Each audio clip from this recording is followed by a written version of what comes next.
incredibly crowded quarterback room. We have all been in OTAs before, 38 years or so of OTA experience. That's off-season team activities, led by Chase Daniel with 14 years of OTA experience at the quarterback position. So when you answer this question, Chase, you answer it with more firsthand experience than most people on television.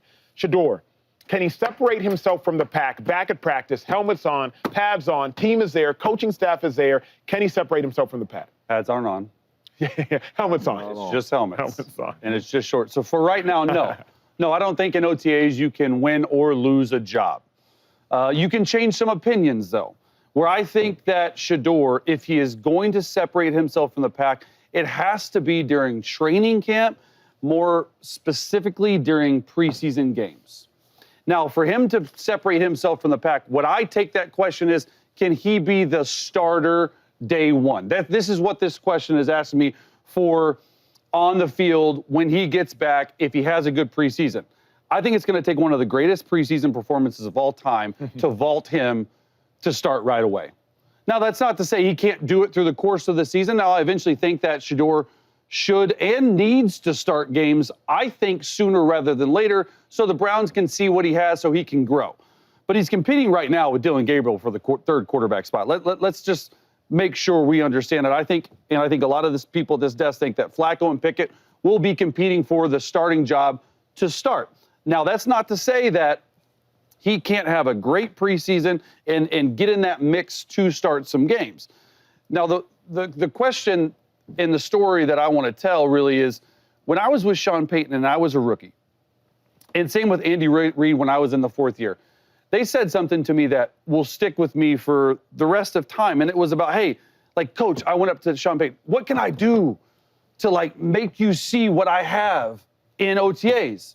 Nothing. What about in training camp? Nothing. He said, the only thing that I care about is how you play in preseason games, because it's the biggest thing that we take into effect when we are developing and underlying the theme of quarterbacks. This is how we judge you. It's preseason games. So I do think Shedeur right now, it's a no. If he plays well in the preseason, we can talk about that then. Hey, real quick before I go, out of them four, right? Because they're probably not going to keep four quarterbacks. Yeah. I wouldn't imagine. Who do you think gets cut out of them four? Great question. And I do not have a crystal ball. You're going to say Joe Flacco, right? You had to guess. It's one of the top two, Flacco or Kenny Pickett. They're going to take. I don't think they'll have two veteran guys. Okay. What should Kendrick separate himself from the pack? A couple things. So one, I think in OTAs, I think you can show something, and I think you can jump Dillon Gabriel if you play well. I think that's a guy who people over there, coaches, some coaches I know over there, players I know over there, they already think that Shedeur's better than him. So now if you go on here and you play well, I think OTAs, I think you make that jump first. Let's stop playing, let's cut to the chase. He jumps on top of him, right? So now you're in third place. Okay, then I think going forward, how you really can change is probably in the preseason. Yep. And I was thinking, like, Shady, who's a good comparison or a similar situation that rookie quarterback that had just a start, but how they get there? And it was some guys like Dak Prescott and Russell Wilson. If you look at Dak, he was 5-0. 5-0 as in 5 touchdowns, 0 picks. Yeah. Preseason. In 3 games. He looked good. Okay, maybe we could start this dude. Yeah. Russ was Look at Russ. Russ was like 5 for 1. That means 5 touchdowns and 1 pick in 4 games. And it was like, okay, we got this young kid. Maybe we can start him.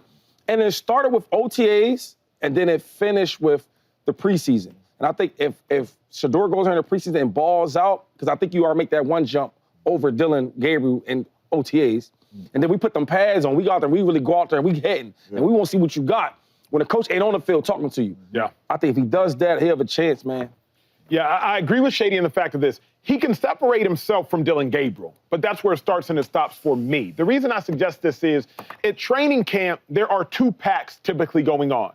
There's the pack of rookies competing against rookies or rookies competing against first-year players. Then there's vets competing against vets.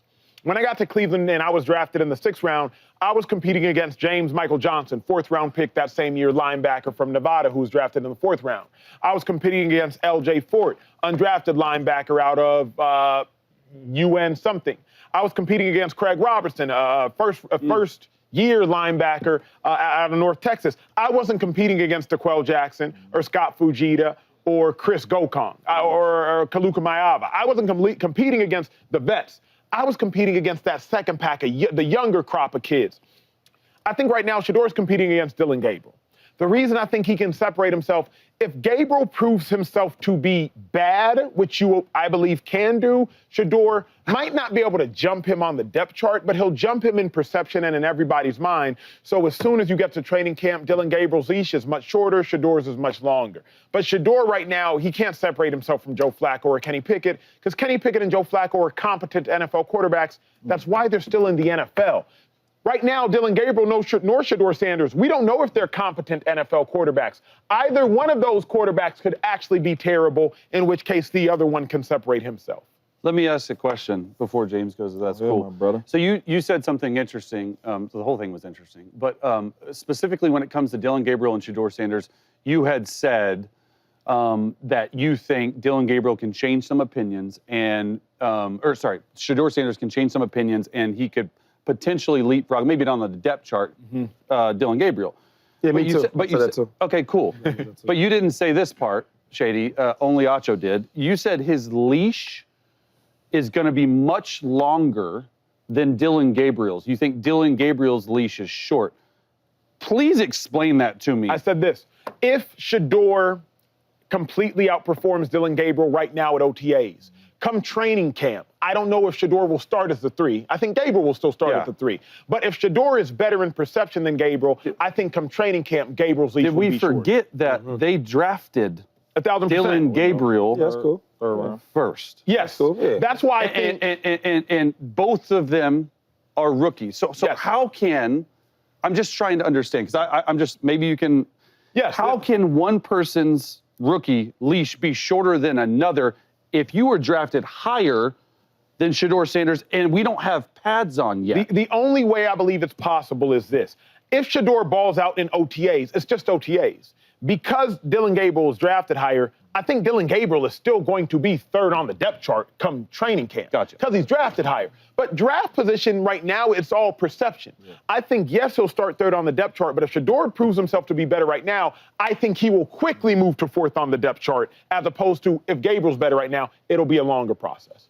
So OTAs, organized team activities, is an opportunity for you to show your talent. That's what it is, right? I had an opportunity because I knew this topic was coming up, so I reached out to my coach, Jimbo, right, my receiver coach when I first got to Green Bay, and I said, what are some of the things you guys look for in OTAs?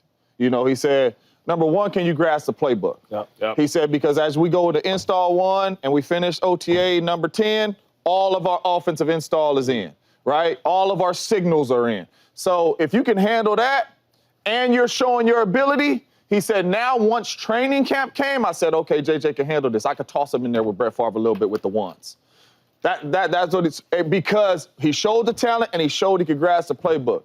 So that's number 1. Shedeur, show you can grasp this playbook. Once you show you can grasp this playbook and you show your talent and they see your talent's going to be better than probably all 4 of those dudes, which means when training camp comes, if you have a really good OTAs, you earn more reps. I'm not saying you earn a starting job right now in OTAs because that's impossible, but you earn more reps. So now they know, oh, Shedeur understands the playbook. He knows how to get in and out of certain checks. We can toss him in there with Jerry Jeudy and the ones to see what he can do because he showed us in OTAs that he can do this. So he earned more reps. And once you earn more reps coming out of OTAs, once you get into training camp, right, now you show what you can do in pads. Because let's not act like just because the quarterbacks put on pads in training camp, it becomes this full-on team session. Yeah. It's still 7-on-7 for them. Yeah. You cannot get close to them. This is not a receiver or a running back and a linebacker. So it's still, so right now, what they're doing right now is the same, just with pads on. Yeah. It's the same. So if you're showing your talent now, you're going to earn more reps once training camp comes. And when you earn more reps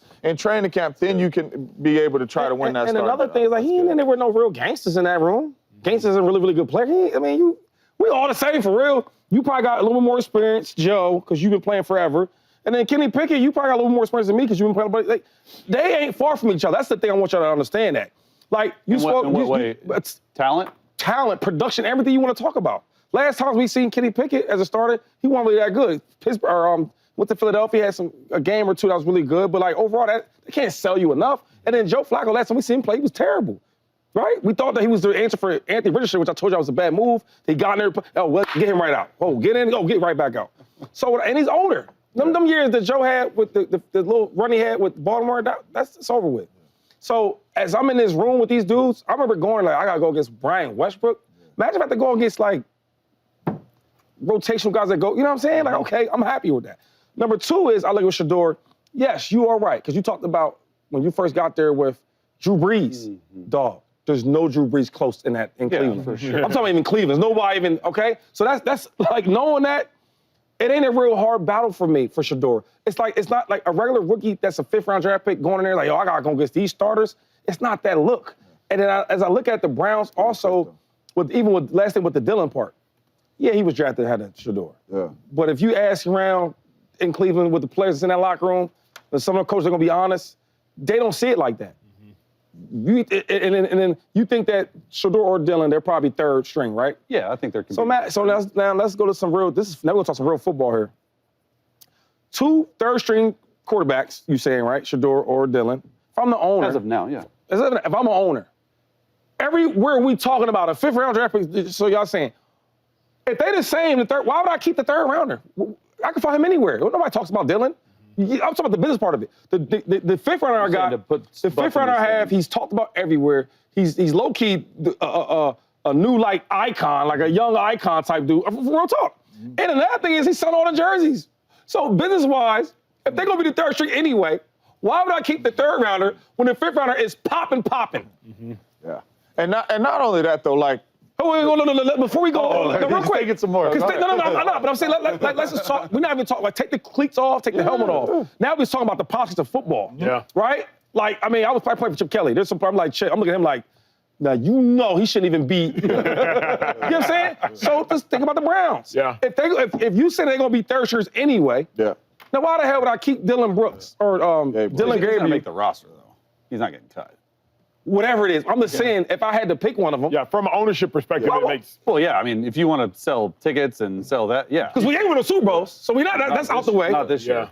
Yeah. You know what I'm saying? Yeah, Think about that for a And second. that's why I keep telling y'all, Oh, tell us. from the business standpoint also, that these veterans are probably going to be the odd man out. We've all played this game. If you have a young, upcoming player, what do they do with the veterans? Whether you're making a lot of money or you're making a little bit of money. If you're making a lot of money, they we got a young boy behind him, let's probably try to trade him and get rid of him. If he ain't making a lot of money, he's probably cut. Yeah, you ain't even, come on. Yeah, and that's why I'm trying to tell y'all with Joe Flacco, he making $3-4 million, and they didn't know they was about to get these 2 young boys. He gone. Now he's there, and if these young boys show these young boys, he's out of, and that don't mean Joe Flacco's terrible, bad player. That just means that's the nature of the business in the NFL. There's definitely, they want to stay young. There's definitely a nature of the business, but it still comes down to on-the-field play. I actually loved your take about earning more reps, and I think that's what he has to do. But eventually, they're gonna have to play, and not only are they playing for this year, but guys, we forget that Cleveland has 2 first-round picks next year, and the quarterback class is loaded. So even though you're a 5th-round pick, you might play. If you don't play well, they're always trying to replace you. Yeah. Always. And I tried Joe Flacco out there. I don't get though. Yeah, you've always I keep saying everybody talk about that. The next class. I hate people do that because you don't know what them players can be. I agree with that. I remember when I was with the Eagles. It was they had a press conference of Matt Barkley, quarterback for USC, and it was he's staying in school, and everybody's why is he doing it? He could be the #1, right? And then somehow, some way, he had a season, right? Because it was supposed to be a high draft class. Yeah, got hurt. And that class wasn't as good as we thought. But anyway, he goes to the 4th round the next year. I said, okay, well, we might have to steal because they said that this dude was supposed to be so highly and this and that, and then he was cool. So I say all that to say, I hate when I keep hearing people keep talking about this draft class, because what if them dudes are not that? Because we got Manning so high, right? We didn't even really get to see him play yet. Yeah, but I would say the consensus, Shady, including inside the building, is that next year's class is way more like last year's class than this year's class. Yeah, that's fair. This year's class is overall, as of without anyone playing a snap, poor. But You know what I mean?